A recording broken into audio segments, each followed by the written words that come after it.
গল্পের নাম হৃদয় নিবাসে তুই, পর্ব সংখ্যা 37। লেখনীতে ভূমি। দিহানের হাতটা এক হাত দিয়ে শক্ত করে চেপে ধরে আর এক হাত দিয়ে পেট চেপে ধরল অদ্রিজা। কম্পনরত চাহনি নিয়ে চাতক পাখির মতো মাঠের আশেপাশে তাকালো বার কয়েক। কোনো পরিচিত মুখ ভেসে উঠল না। নেহা বোধ হয় আজ বাড়ছেড়িতে আসেনি। পেটের অসম্ভব ব্যথায় বাধ্য হয়ে দিহান নামক যুবকটিরই সাহায্য নিতে হলো। যে যুবকটিকে সে ভালোবাসার সুযোগ দেবে বলেও দেয়নি, ঠকিয়েছিল, সেই যুবকটির হাতে শক্ত করে চেপে ধরল নিঃসন্দেহে। এক ঝুড়ি ভরসা আশ্বাস নিয়ে দিহানের ঘাম জড়ানো মুখের দিকে চাইল অদ্রিজা। তলপেটটা হাত দিয়ে খামচে ধরে অস্পষ্ট কণ্ঠে বলল, দিহান, নেহাকে একটু বলবে আসতে? প্লিজ কল করো না একটু ওকে। দিহান বোকার মতো চাইল। অদ্রিজার অসুস্থতা দেখেই ভরকে গেল। মাথা ফাঁকা লাগলো কয়েক মুহূর্ত। কি করবে কি বলবে বুঝে না উঠেই শূন্যের দিকে তাকিয়ে জোরে জোরে শ্বাস ফেলল সে। কপাল চেপে ধরে পকেট থেকে মোবাইলটা বের করতে করতেই অদ্রিজাকে বলে উঠল, দিরিজা, এখানে অনেক রোদ, বসবে একটু কোথাও, হয়তো ভালো লাগবে। এমন রোদে দাঁড়িয়ে থাকলে তো শরীর আরও খারাপ হবে। অদ্রিজা মিনমিনিয়ে চোখে চাইল। কিছু না বলেই ঘন ঘন নিঃশ্বাস ফেলে দিহানের হাতটা ছেড়ে দিয়ে সোজা হয়ে দাঁড়ানোর চেষ্টা করলো, কিন্তু পারল না। ব্যথায় বিষিয়ে উঠল পুরো শরীর। প্রেগন্যান্সির 4 মাসের মাঝেই এই ব্যথার কোনো উৎস খুঁজে না পেয়ে শরীর কেঁপে উঠল তার। হাত পায়ের শিরায় টান পড়ল যেন। 2 হাত দিয়ে তলপেটটা চেপে ধরেই টলমল করা চোখ জোড়া বন্ধ করে নিল অদ্রিজা। সঙ্গে সঙ্গে নরম গাল বেয়ে গড়িয়ে পড়ল নোনতা পানি। দিহান ছোট ছোট চোখে অদ্রিজার গাল বেয়ে নোনতা পানি গড়ানো। অস্থিরতা, অস্বাভাবিক ব্যথায় মুখ চোখ নীল হওয়া সবটাই পর্যবেক্ষণ করলো। নেহাকে কল করে দ্রুত আসতে বলেই কল কাটল। এক দৌড়ে ভার্সিটির সামনে থাকা টং দোকানটা থেকে একটা পানির বোতল নিয়ে আবার দৌড়ে এসে দাঁড়ালো অদ্রিজার সামনেই। পানির বোতলটা এগিয়ে দিয়েই কপালের ঘাম মুছতে মুছতে বলে উঠল, অল্প পানি খেয়ে মুখে পানির ছিটা দাও তো, হয়তো ভালো লাগবে। হঠাৎ এমন ব্যথা হচ্ছে কেন? কিছুই তো বুঝতে পারছি না। অদ্রিজা মাথা তুলে ঝাপসা চোখে দিহানের দিকে তাকালো। চোখের ঘন পাপড়িগুলো ভিজে উঠল মুহূর্তেই। শূন্য সাদা অনুভূতির মুখটা ব্যথায় ক্রমশ নীলাভ হয়ে উঠল যেন।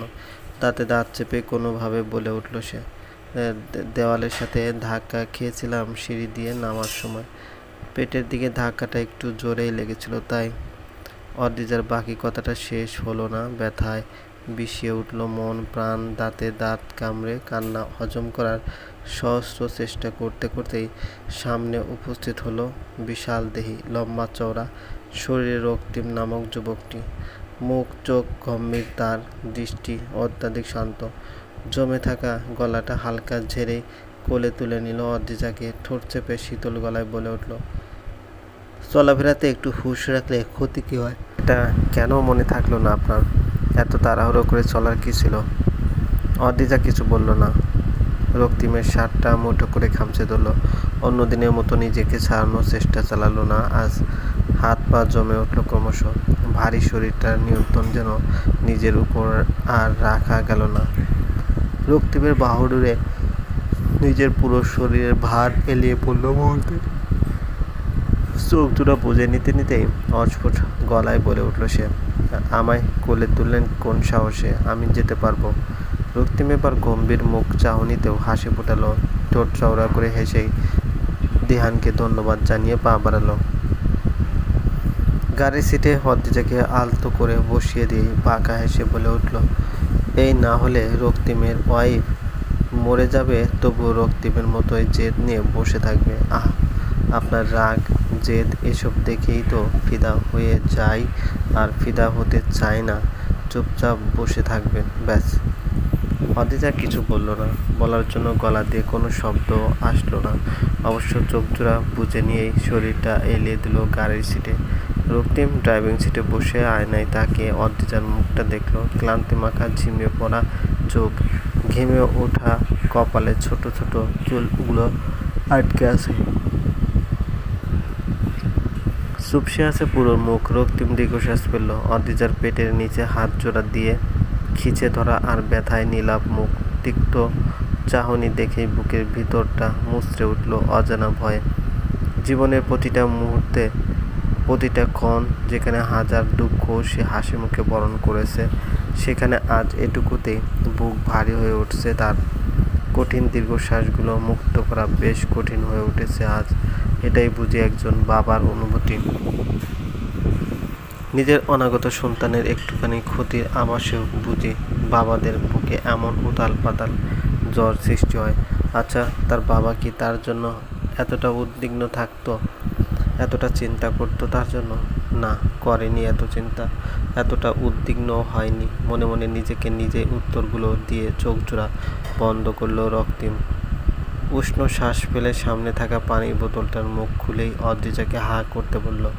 অদ্রিজা কয়েক সেকেন্ড চুপ থাকলেও পর মুহূর্তে কিছু না বলেই হা করল। এই গরমে ঘামে চুপসে ওঠা এই শরীরের জন্য ওইটুকু পানি প্রয়োজন ছিল। শুকনো গলা এবার বুঝি একটু ঝরঝরে হলো। রক্তিমের দিকে ছোট ছোট চোখে তাকাতে রক্তিম হালকা হেসে বোধহয়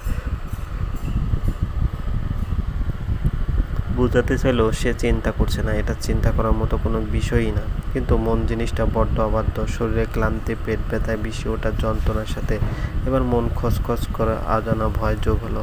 গলা শুরু করে কিছু বলার আগেই রক্তিম গাড়ি স্টার্ট দিল। সঙ্গে সঙ্গে হালকা বাতাসে শীতল হয়ে উঠল শরীর, নিস্তেজ হয়ে উঠল ভারী দেহ। হাত পা লতিয়ে পড়ল গাড়ির সিটের উপর। চোখ জোড়া বুঝে আসলো মুহূর্তে। হসপিটালের করিডোরেই দাঁড়িয়ে জোরে জোরে নিঃশ্বাস ফেলল নেহা।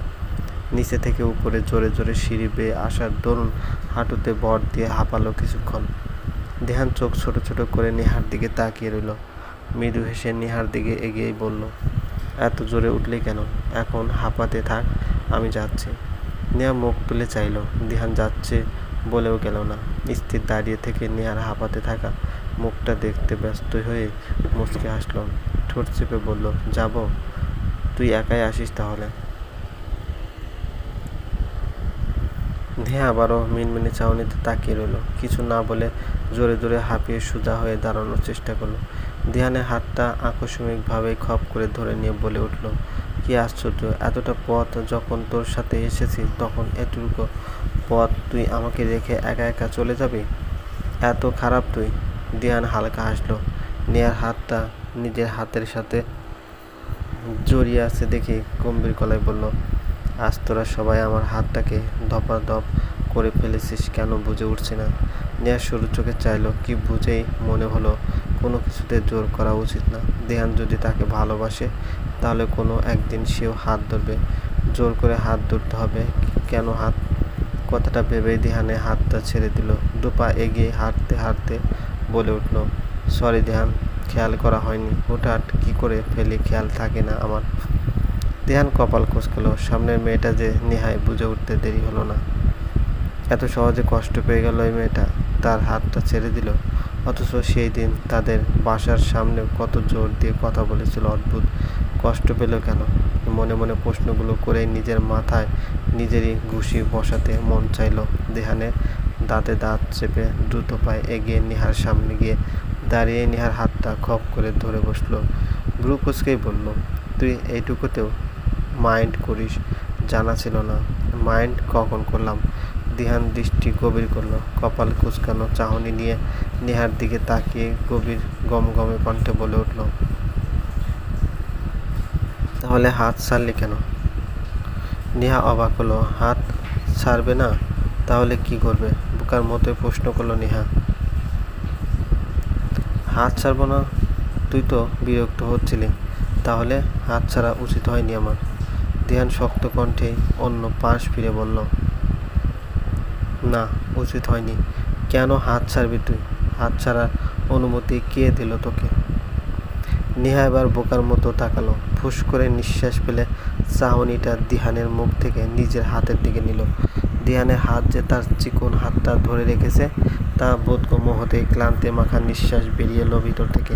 মুখে ফুটে উঠল মৃদু মিষ্টি হাসি। চোখ জোড়া বন্ধ করে নিয়ে প্রশান্তের হাসি আসলো। প্রতি উত্তরে একটা কথাও না বলে নিশ্চুপে দিহানের সাথে পা মিলিয়েই পা বাড়ালো।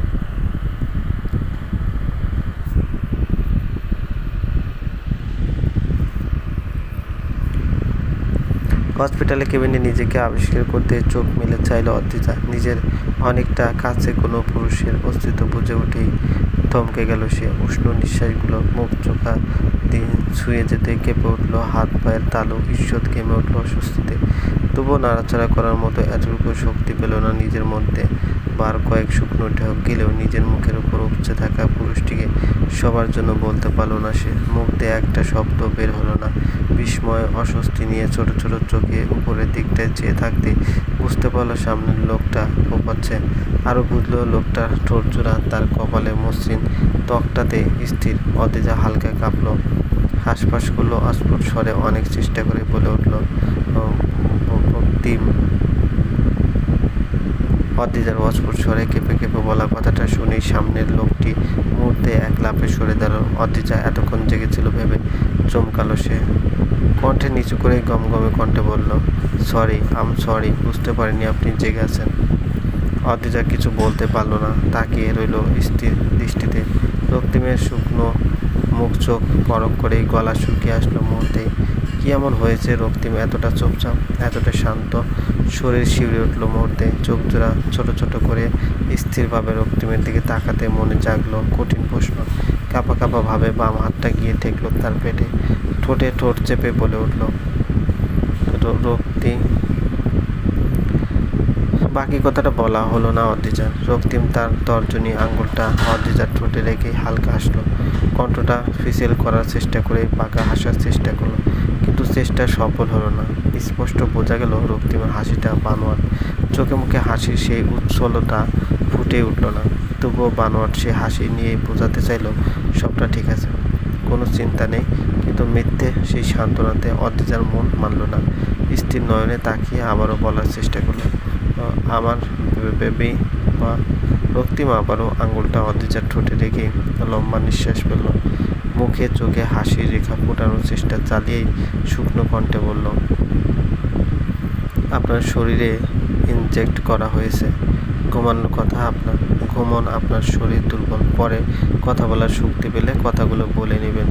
ওকে, যা জানার জেনে নেবেন। এখন প্লিজ চুপ থাকুন, প্লিজ।